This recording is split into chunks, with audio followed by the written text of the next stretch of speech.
Okay. Okay. Okay, good morning po sa ating lahat. Wait lang po, medyo may technical difficulty po.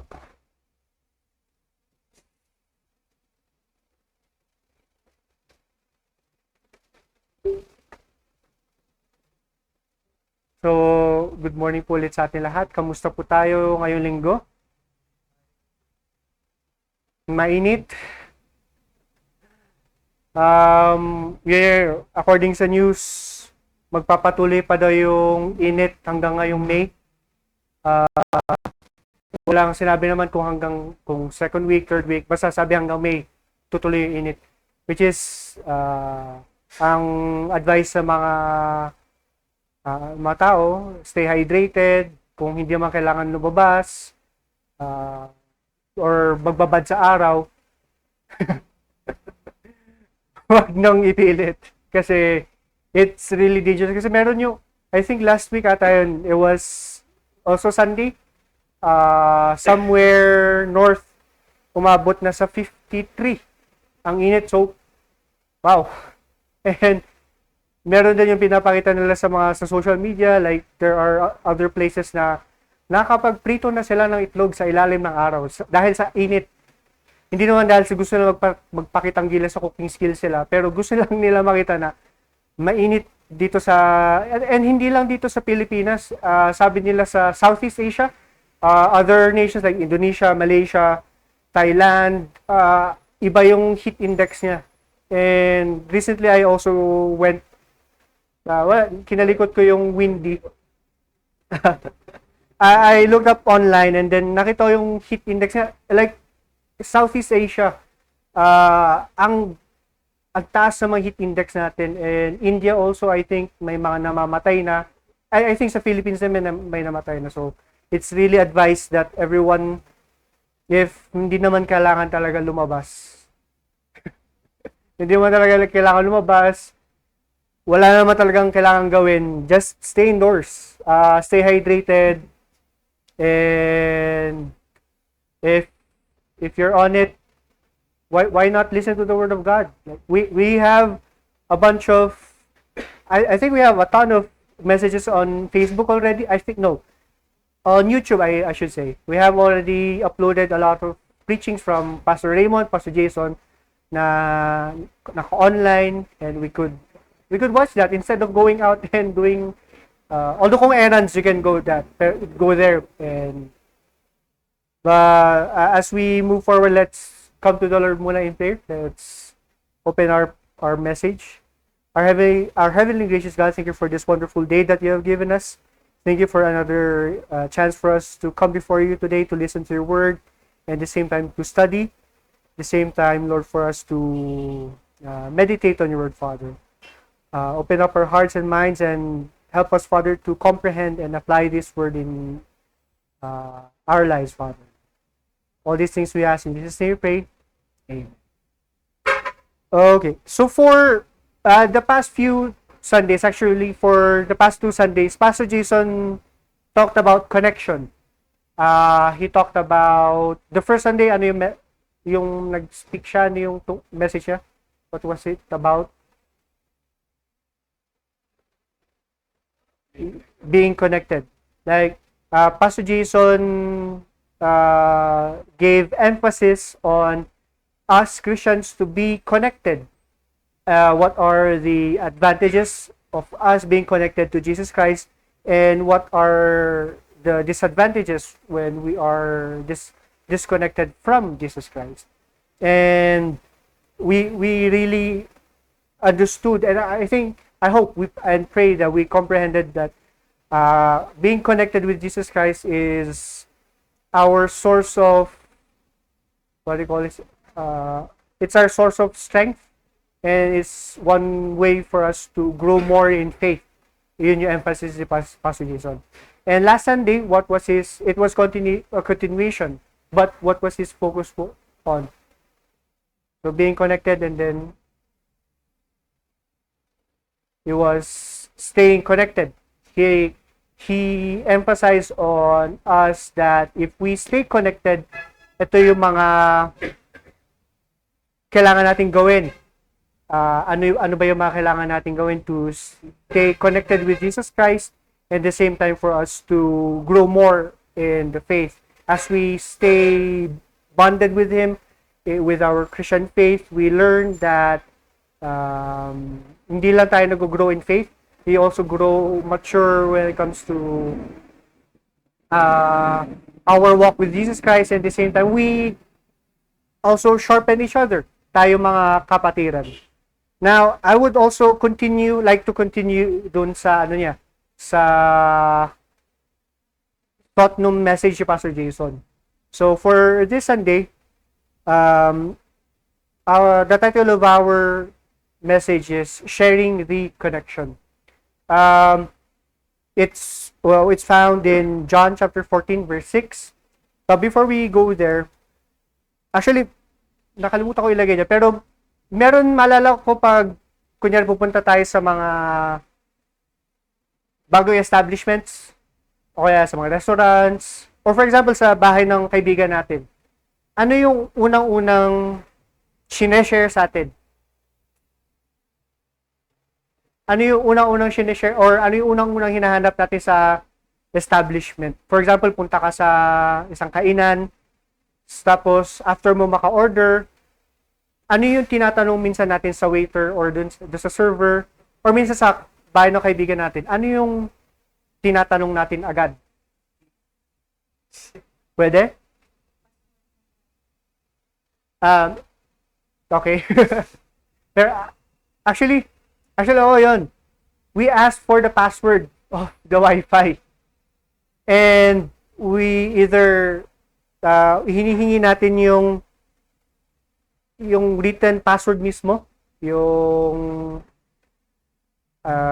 nakalagay either do sa modem or yung binago na password through online, or we share it through QR code. Actually ngayon, marami ng mas convenient na yung pag-share ng QR code sa pagdating sa Wi-Fi password. Kasi it's less hassle sa kunyari sa phone, magta-type ka pa ng napakahabang password. Minsan yung password pa is alphanumerical na random letters and words pa na random letters and numbers yung nakalagay, which is may capital, may lowercase. So minsan di mo nakikita yun sa phone mo. So QR code is really a help when it comes to connecting through even paying actually, and it has become a revolutionized di siya invention more on ano lang kasi siya parang another innovation lang siya when it comes to barcode, parang reiteration lang siya ng barcode actually. So sa atin, we would always like to be connected sa internet kasi gaya nga ng example ni Pastor Jason last 2 Sundays ago, even last Sunday, yung pagiging connected natin sa internet helps us to be more updated when it comes to social, economic news. For example, gusto mo laging updated sa latest trend. Like, isang oras ka lang di connected sa internet, gusto mo na agad maging connected agad sa internet. Kasi gusto mong maging in. Ano ba yung balita ng oras na yun?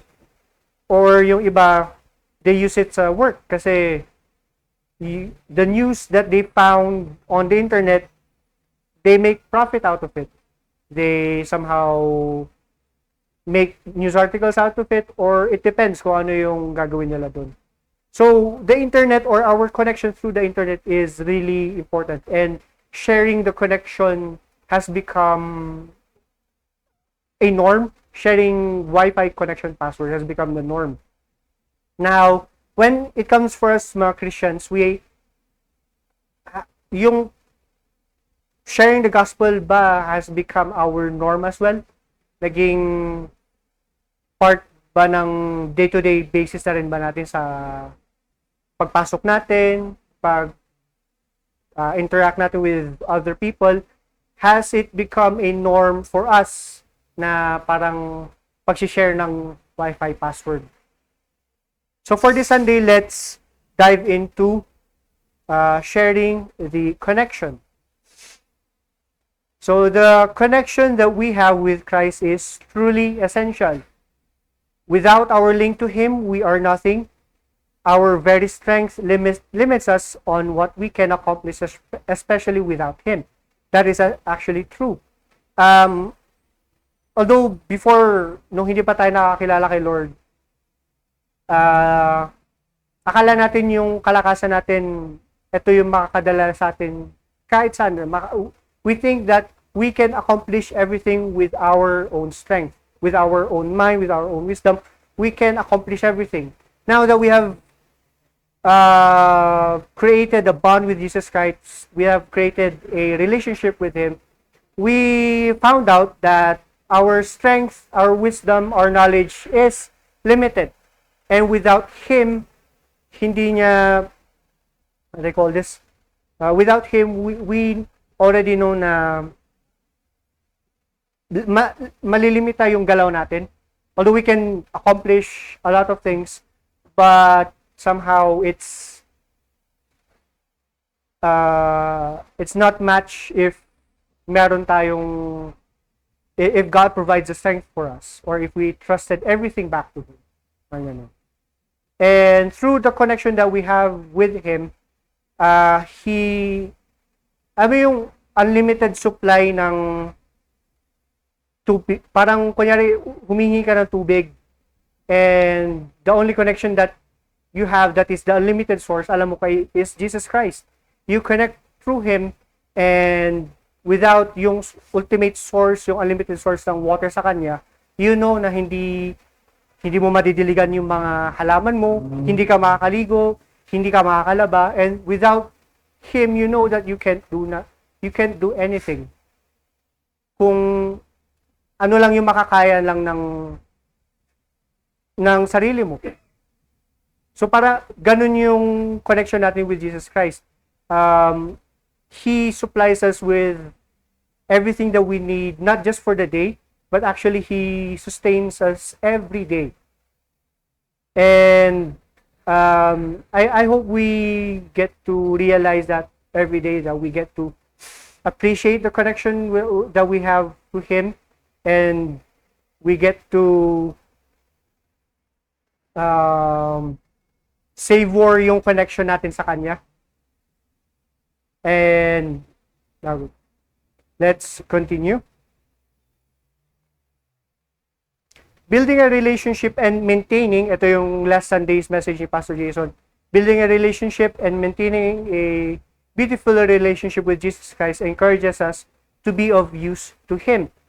As we do our devotions every day, as we listen to His Word every Sunday, yun yung way for us to maintain our relationship. Actually, another way for us to maintain our relationship with Jesus Christ is to be of fellowship with other brothers and sisters. We sharpen each other. At the same time, we spur one another.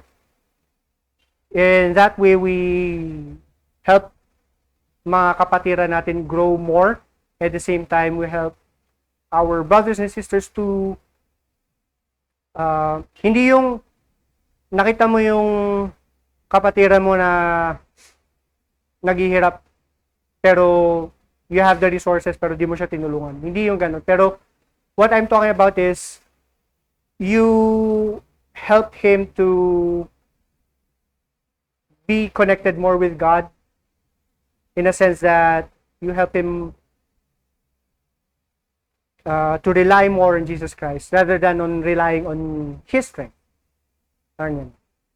At the same time, maintaining a relationship is how Jesus Christ describes it as maintaining a vineyard.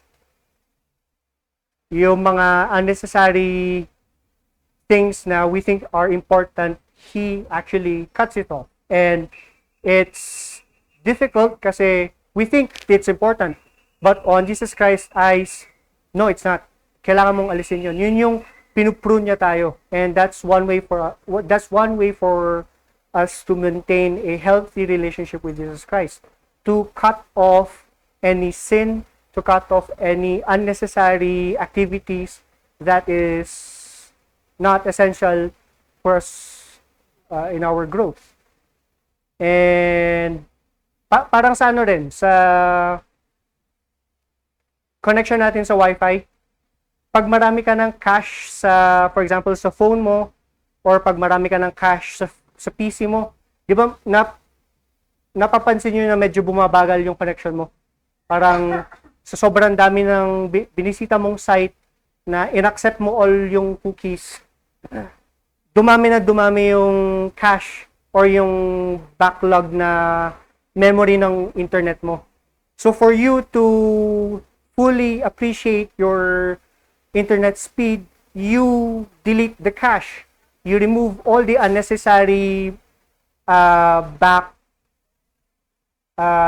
unnecessary memories that you have in your system for you to experience the fullness of your internet connection. Although that's one way for you to increase the speed of your internet. Marami pang iba. Although, ang sa atin naman is, for us to experience the fullness of our connection with Jesus Christ is we need to remove the unnecessary activities that we think is necessary for us. Kasi hindi natin alam yun na pala yung naghihinder sa atin sa relationship natin with Jesus Christ. For example, we think na, as I watch yung The Chosen. The Chosen is actually, sabi nila, one of the best biblical TV series sa Netflix daw. Kasi it's biblically accurate. Pero ang tanong ko, if you're watching those ba, do you think that activity would help you grow more? Or are you just passing the time? Parang ganun. Although I'm not against with the show. I'm just thinking that maybe instead of watching a TV show or doing something else rather than sharing the gospel, why not cut off that part of you or minimize that part of your activity and focus more on building the connection that we have with others kay Jesus Christ. So it's painful on our side kasi we think it's necessary. But in the end, it's actually not that important sa mata ng Panginoon. Although for leisure, yes, it's okay for us to okay lang sa atin siguro na we have an hour for it to do, an hour to watch, an hour to play. But if umaabot na tayo ng 6 na oras na kakababad, maybe it's an activity that's consuming our time rather than for us to be sharing the gospel.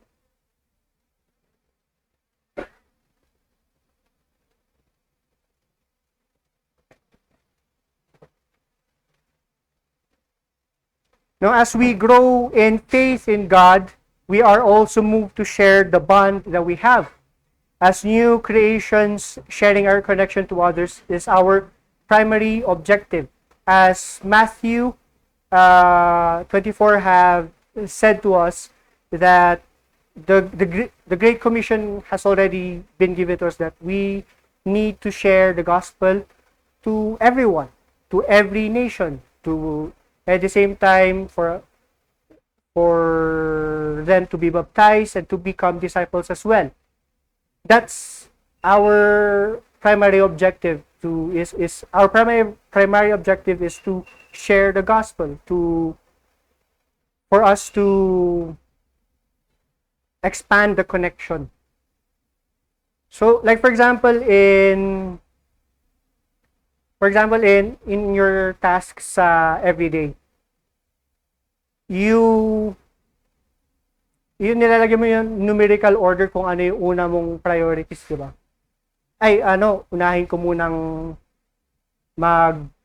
mamalengke. And after ko mamalengke, etong others na lang itong susunod. Pero along the way, you switch other objectives kasi malapit pala ako sa ganitong area, so unahin ko muna to. So we switch objectives.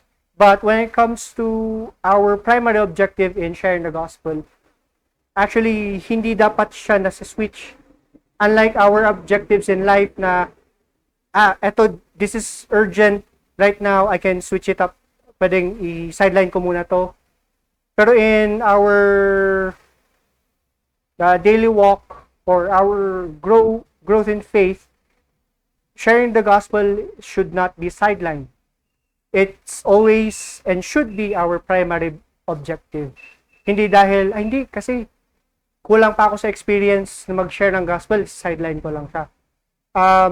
Hindi ganun eh. So kung kulang ka pala sa experience when it comes to sharing the gospel, why not go to people who have gone and shared the gospel?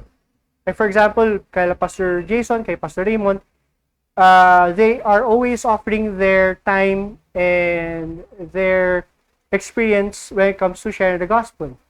They can lend us their hands and their time for us to know on how to share and build other connections. Hindi naman nila pinagdadamot yung experience nila eh. They always, actually every Sunday, as they always preach, they always say na kapag meron kayong kakilala na gusto nyong sharean at hindi nyo alam kung paano sharean, you can call us. We can teach you, or at times they said na pwede nyo munang i-observe kami kung paano i-share. And after nyo i-observe, pwede namang kayo na mag-share and i-observe namin kayo kung tama ba yung process ng pinagdaanan. And in due time, they would help you be more effective in sharing the gospel. Hindi dahil sa nitpick yung mga natin sa or nasabihan tayo ni Pastor Raymond na kailangan mong baguhin na gito. Hindi dahil na ayaw nila yung way na yun. They just think that that you can do better if you apply this. So again, our primary objective is always sharing our connection with others. Even though hindi natin kakilala, hindi natin, actually, kunyari, na-meet lang natin sa daanan and nakausap natin. Actually, that's an opportunity for us to share the gospel. That's an opportunity for us to build another connection. Actually, maalala ko meron yung isang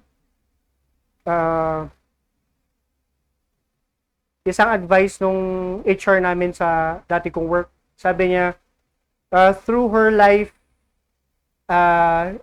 isa sa mga lessons na natutunan niya is to never burn down bridges.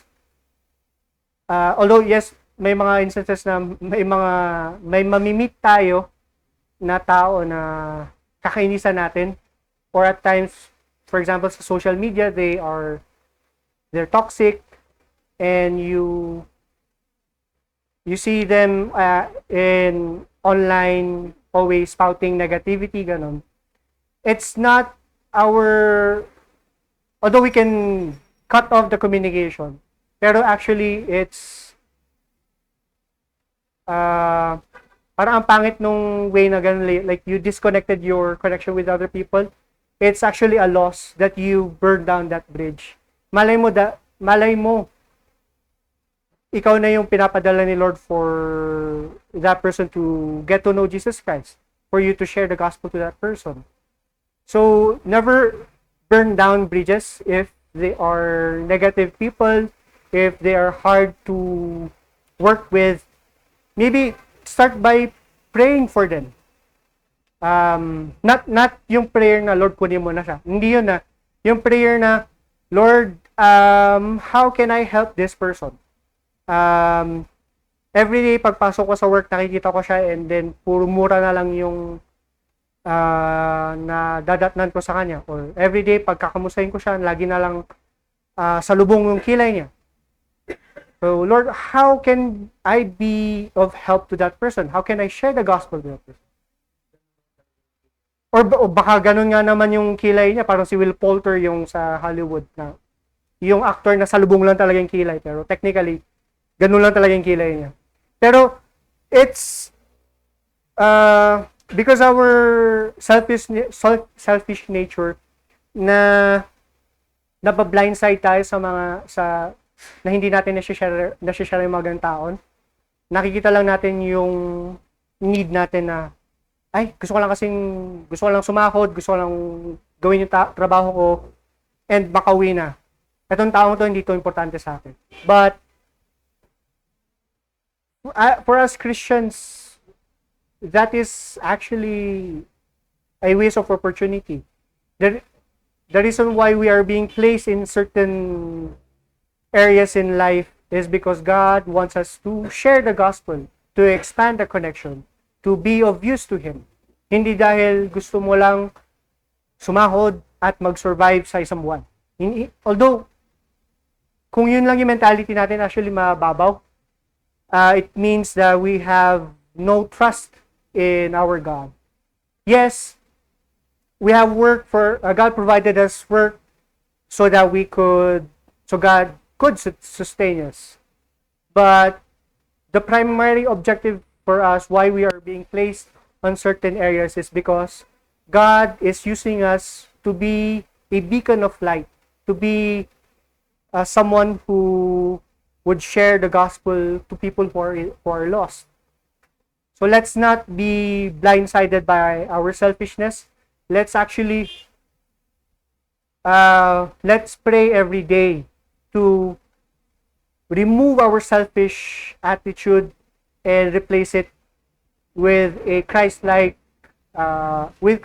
image, with concern to others at the same time, that we may also build more bonds for the kingdom of God.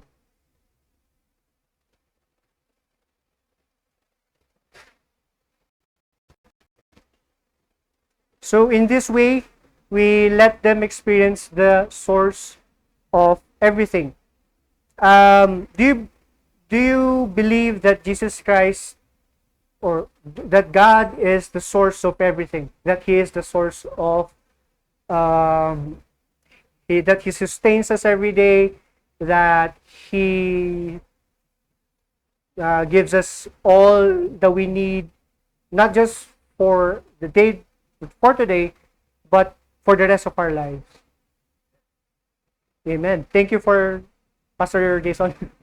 Pero ang sa akin, the reason is that if you believe that He is the source of everything, so it means that we believe that no matter what happens, He is in control, and the same time that no matter what situation that you are in, you know that He has a purpose. So for today, as we move forward, let's dive deep into God's Word and let's see kung how we can share our connection and ano ba yung sinishare natin sa mga ibang tao. What does it entail, or what does it include? Kasi like for example, meron yung tatanungin yung for example sa mga MLM, tatanungin mo, ano bang kasama no sa bundle na to? Ano ba yung kasama nitong sinishare mo? Hindi, meron siyang bundle na may gamot, may pampaganda, may pampatangos ng ilong. So, yun yung mga bundles na what do you call this, matatamasa natin pag kumuha tayo ng ganung mga products sa kanila. But for us, when we share the connection to others, ano ba yung mapapala nila? Kasi yun din yung tatanungin nila, ano ba mapapala ko dyan kung tatanggapin ko yung offer mong yan? Now, let's move. I think let's open up our Bibles to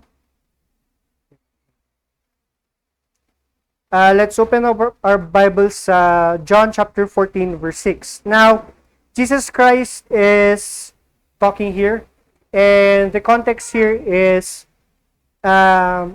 Jesus is with his disciples, and he is actually preparing them kasi malapit na siya ditong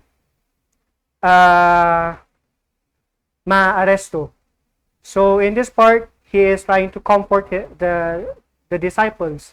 He's telling the disciples na I'm going to send a helper. Like I'm going to send the Holy Spirit, and he's going to help you in your ministries. I also actually in the next few chapters, Jesus Christ is also he's going to pray for the believers and for his disciples. But on this part, Jesus Christ was talking about actually tinanong siya ni Thomas. Tapos sabi kasi ni Jesus Christ in previous verses, where I am going, I will be preparing a place for you. So on that part, on the context, the disciples are actually confused. If we place ourselves on the disciples' shoes, at times kasi Jesus Christ would be talking in figures of speech. So there are also instances wherein yung mga disciples they are confused actually. They don't know kung ano yung meaning ni Jesus Christ na sinasabi niya. And they would actually ask him, Jesus, ano ba yung big sabihin mo dito? And Jesus would expound. Now, on this part, Jesus is actually comforting the disciples at the same time. Sabi niya, where I am going, I will be preparing a place for you. Sabi niya.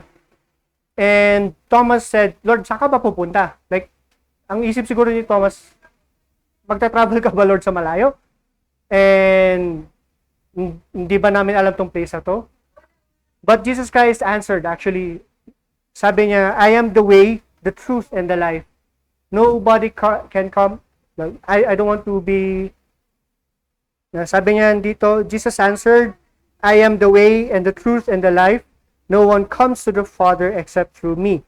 If you really knew me, you would know my Father as well. From now on, you do know him and have seen him. Now, at this part, the disciples are actually still confused kung ano sasabi Jesus Christ. But on this part, Jesus is actually saying that where I am going, I am the only, ako lang yung magiging way para makapunta kayo dito. Yun yung sasabi Jesus Christ. Jesus is actually saying that this is the only source of way for you to be connected with the Father. For you to build a connection with Jesus Christ, or for us to build a connection with God, I am the only way, sabi Jesus Christ. I am the only way for the place I am preparing you.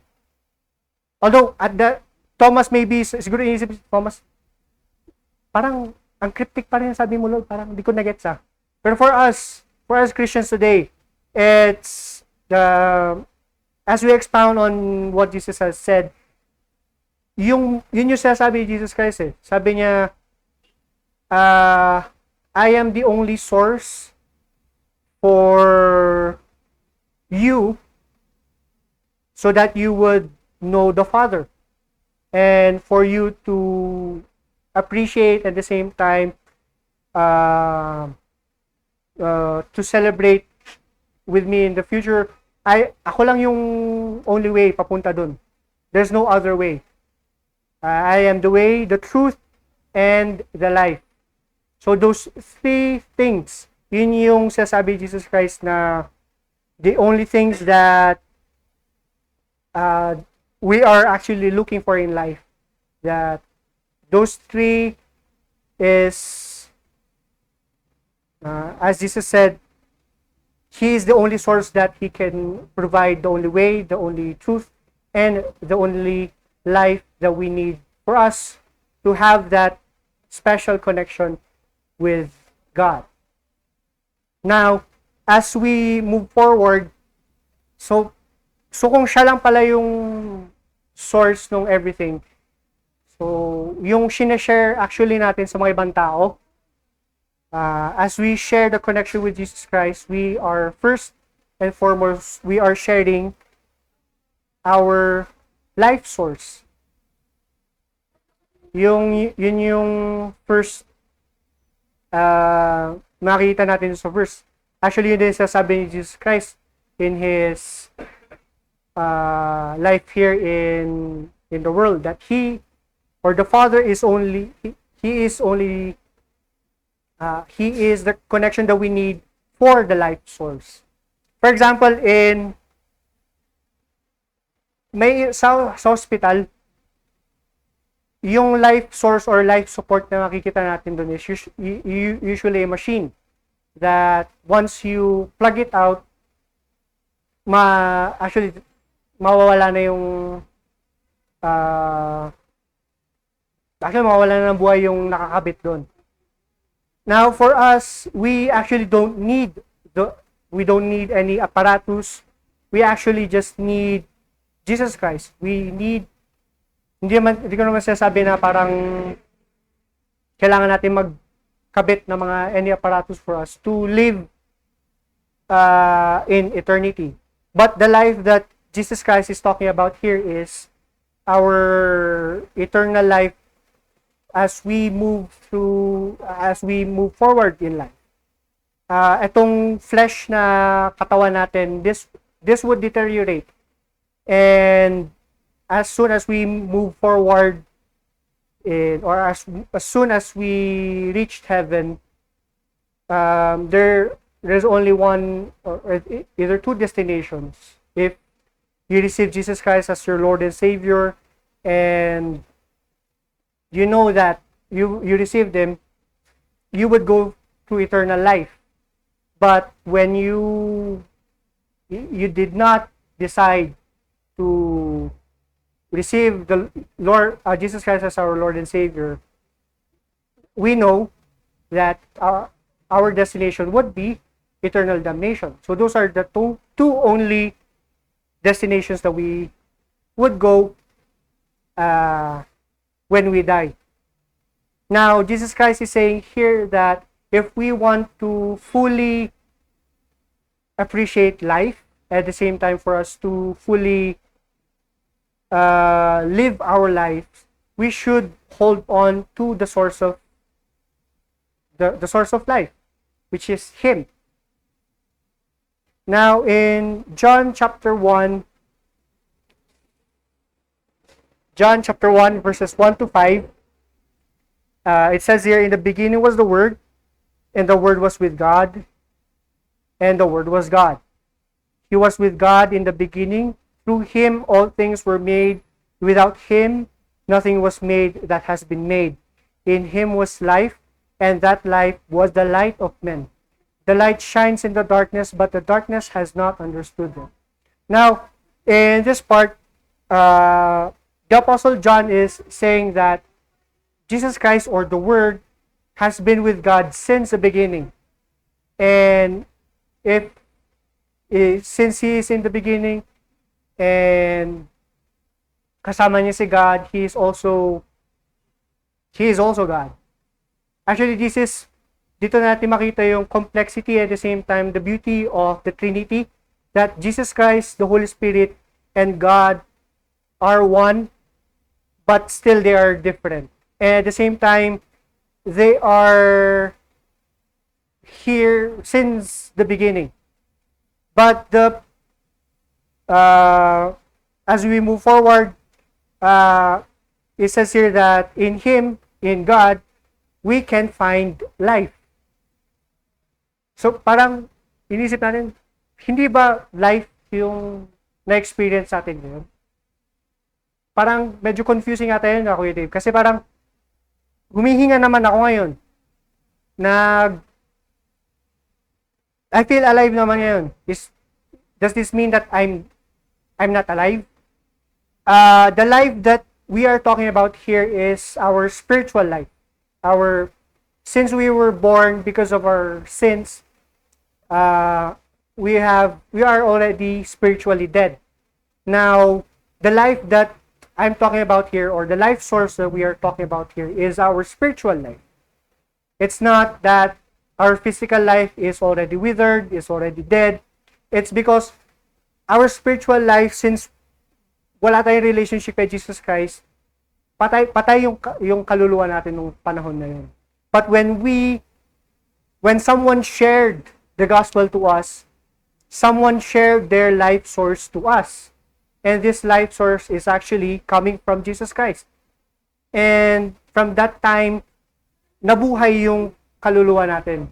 Our spiritual lives have been, sabi sa John chapter 3, have been reborn.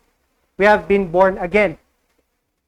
And through that life source, we experience we experience life in another set of eyes. Like for example, when we were still sinners, we see the world as is. We see the world as everything. Yes, there's good and bad. And if you do the bad thing, feeling mo walang consequence yun. But when we receive Jesus Christ as our Lord and Savior, that new life that we found has given us new eyes that we are now seeing the world in a new way. We are seeing the world in a spiritual sense, na naiintindihan natin na may repercussions sa yung mga ginagawa natin. If we do the bad thing or if we have sinned against God, we know that this has repercussions in the spiritual realm.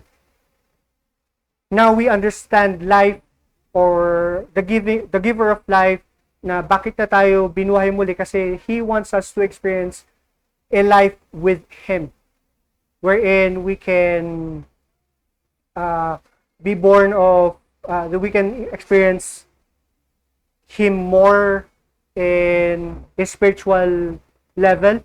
Hindi lang yung, kasi tayo mga tao, we want to experience everything in a physical sense. Like for example, gusto mong, kasi mainit, gusto mong palamig ng katawan, gusto mong kumain ng halo-halo, para mag-settle down yung init. And we want to taste, we want to drink yung halo-halo, and we want to experience it. But when we receive Jesus Christ as our Lord and Savior, we actually can experience life in the physical at the same time, the spiritual realm. We appreciate God dun sa mga ginawa niya in a physical sense. We appreciate Him more with His creation. At the same time, in a spiritual sense, we appreciate Him kasi you know that this was created for His glory. And you want to glorify God more by appreciating His work. Oh, let's go back to dun sa halo-halo. You want your body to cool down.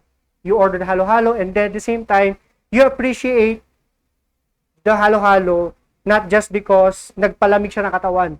You appreciate every single ingredient doon kasi you know that yung mga ingredients doon it comes from God. It's good. It came from God, and it satisfies you. At the same time, you know that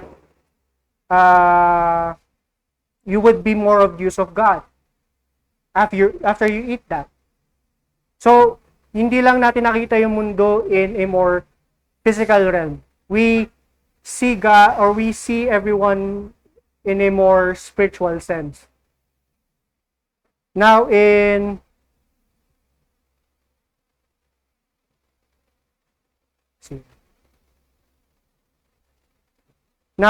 Colossians chapter 1 verse 16 to 17, it says, "For by Him all things were created, things in heaven and on earth, visible and invisible, whether thrones or powers or rulers or authorities, all things were created by Him and for Him. He is before all things, and in Him things hold together." Now, it means that if He has created everything, it means He is the source of everything.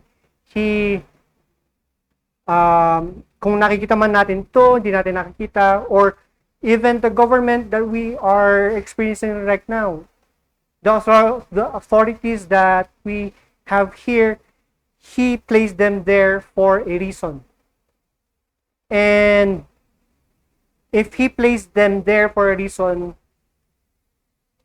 for us as Christians, we ought to pray for those leaders, and at the same time for us to extend the helping hand sa kanila by being a not just a good citizen, but being a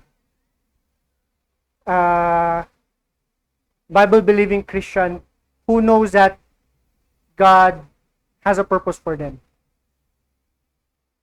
Kasi maraming mga Kristiyano na, binoto mo sa ganito, tapos ikaw magreklamo ka, bakit ganito yung ginagawa niya? But on your part, you did not do that. You did not do your part, that you prayed for that leader, you did not offer any help. Yun yung mali din sa atin, na we do not offer prayer to our leaders. We do not pray for our mayors. We do not pray for our presidents. Kasi we know, we somehow,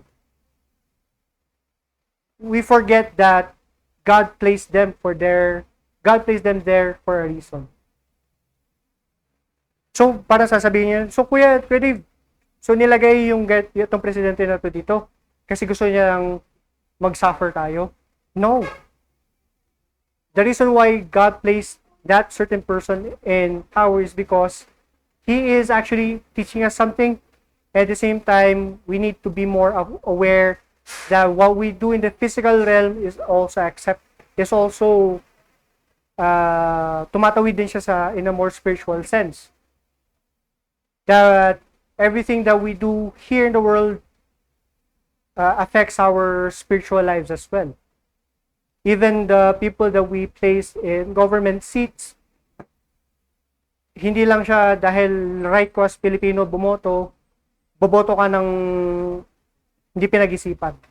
Kaya tayo binigyan ng Panginoon ng wisdom and knowledge, kaya nga siya yung source ng wisdom and knowledge natin. Kasi He is helping us to be more aware. Kasi actually, kung isipin nyo, if we place a God-fearing leader, for example, a God-fearing mayor, sabihin natin Kristiyano, yung mga ordinances niya actually, it would affect everyone. Do you think yung mga ordinances na ibababa niya sa kanyang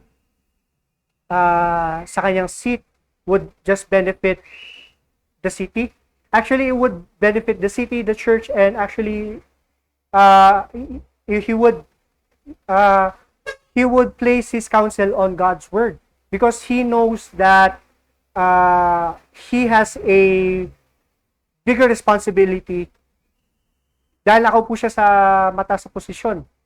Actually, ganun yung ginawa.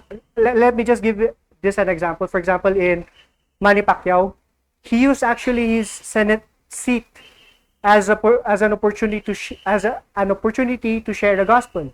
Although ang dami nagsasabi na, if you are aware, may isang araw sa January na dinededicate for Bible reading. And actually, si Manny Pacquiao ang nagpanukala nun. Ang daming nagsasabi nun, actually may mga kawork ako nagsasabi nun na, ang nonsense naman ito, parang wala naman siya maipasang batas kasi boksingero lang naman siya, tapos nagiging pastor pa siya, ganun. Actually, hindi, kasi Manny Pacquiao understood the importance of reading the Bible, and he wants everyone to experience the benefits that he is experiencing when reading, comprehending, at the same time sharing God's word. That's why he hindi lang dahil gusto lang niya magkaroon ng Bible Day, he is actually doing his part to share the gospel through his Senate seat. And that's actually one way for us to see if we have godly leaders in the Senate or in the presidential seat or even the mayoral seat.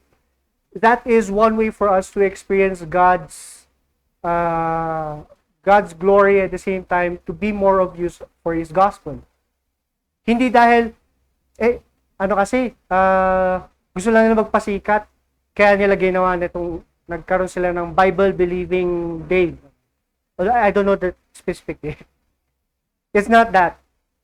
Manny Pacquiao is actually, I believe he is doing it for the gospel itself. So that's our first point for today. The second is sharing the gospel is also actually sharing the love source, the source of the reason why we are living here. Yes, He gave us life, and He is actually giving us. He is actually showing us on how to love others, even the people who are unworthy of love. And as we can see in His example, He loved us unconditionally. Now, in 1 John chapter 4, verses 7 to 12, the Apostle John says here, "Dear friends, let us love one another, for love comes from God. Everyone who loves has been born of God, and who knows God. Whoever does not love does not know God, because God is love. This is how God showed His love among us. He sent His one and only Son into the world, that we might live through Him. This is love, not that we loved God, but that He loved us and sent His Son as an atoning sacrifice for our sins. Dear friends, since God so loved us, we also ought to love one another. No one has ever seen God, but if we love one another, God lives in us, and His love is made complete in us." So, ang daming love nun But actually, the point of the Apostle John here is that he says that since God is love, and since you are saying that you came from, that you believe in me, you should be loving one another. Kasi kung sinasabi mong, actually in further verses, sinasabi din ni John dito na, so kung sinasabi mo na, kung Kristiyano ka, or if you believe in God, but you do not love others, you're saying that God is a liar, because God is love. So, ganun actually yung logic ni God dito, na since I am love, and you say you believe in me, you should be loving one another. Pero kung sinasabi mong you believe in me, but you do not love others, sinasabi mo na sinungaling ako. Yun yung logic ni God dito. Which is actually true. If sinasabi natin na Kristiyano ako, I give my tithes, I do worship service, ako pang yung worship leader every Sunday tumatalon-talon pa nga pag worship service yung pang spiritual gift ko But if you do that without love, and you do that out of just showmanship, it means you are saying na sinungaling si Lord. Meron yung there are churches in the modern times that actually even before they mask their whole operation na sasabi nila na this is all for the glory of God, but in reality they are just using other people for their own benefit, and they don't even love the people, and pinapamukha nila sa Panginoon na sinungaling ang Panginoon dahil And they think that by doing that they can escape. At the same time, hindi nila they think na malalamangan nila yung mga kapwa nila. But in reality, they are just actually deceiving themselves. At the same time, although yes, they've shared the gospel to the world, which the others have received, on their part, they just deceive themselves with something na sa kanila is just a tool for them to get money. Somehow it's just their loss in the end. Now for us to be more of use to God, we should align ourselves on how God loved us, in a sense wherein we always repeat this actually we see this in our devotions every day. We see this actually we hear this, our pastors say this, that we should always love others unconditionally, which is mahirap kasi as human beings, kailangan may rason tayo kung bakit tayo magmamahal. Pero as the ultimate love source, which is God, gawin natin example yung minamahal natin yung ibang tao dahil we know that they deserve it.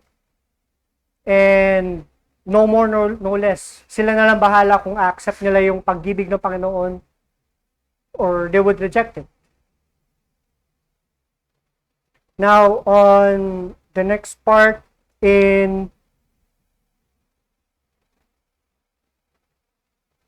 Romans chapter 5, verse 8, it says, "But God demonstrates His own love for us in this: while we were still sinners, Christ died for us." Now, actually, this is an extreme, not extreme, but this can be our example as well, because God already gave us the demonstration of a godly love. Even though before pa natin hindi ina-accept si Jesus Christ, before we were even born, sabi dito, while we were still sinners, Christ died for us. So, ever since before pa natin makilala si Jesus Christ, minahal niya na tayo. And hindi siya nagbigay ng limit sa pagmamahal niya. He just loved us because he knows that in this way we would love others as he loved. He knows that if we received him as our Lord and Savior, we would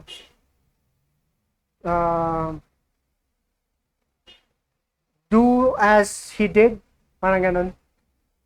Although, yes, we're still limited sa ating strength, kung paano, kasi with our sinful nature, we tend to use that as our excuse na, kasi limited ako so I don't think I can love in how God loved me. But as we connect more or build the bond that we have in Jesus Christ, we understand how His love, how He did that love, or how He showed His love in this way. And slowly we become, or we apply it in our lives.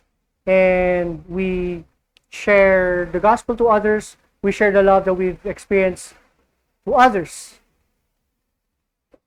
Hindi dahil sa required tayo magmahal, parang. So those are our two reasons why we are sharing our connection with others. Because the first one is we want to share our life source. And the second one is because we want to share our love source. Now, as we conclude today's service, our connection to Christ is vital. That is true. However, it is also important for us to impart our life and love source. We are called to be bearers of the gospel, to help spread the beautiful and everlasting connection we found in Jesus Christ. So if we want others to experience life and to experience love, just as how we experience it in Jesus Christ, let's share the connection to others. Let's help also, as we share the connection to them, let's also help them to build their connection and to maintain their connection. In that way, they can also build other links to other people. And in that way, para siyang chain, we slowly link each other and pahaba na pahaba yung chain. And that's how we should share the gospel, by building our connection. So let's come to the Lord in prayer.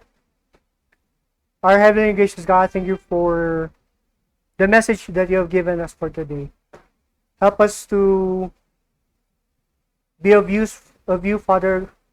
Help us to share your word, Lord. Help us to share the connection that we have to others who are in need of you, Father. Lord, as we move forward this week, Lord, may you help us to share, at the same time to build more connections, to build more bonds that would glorify you, Father. All these things we ask in Jesus' name we pray. Thank you po, and God bless po. Thank you.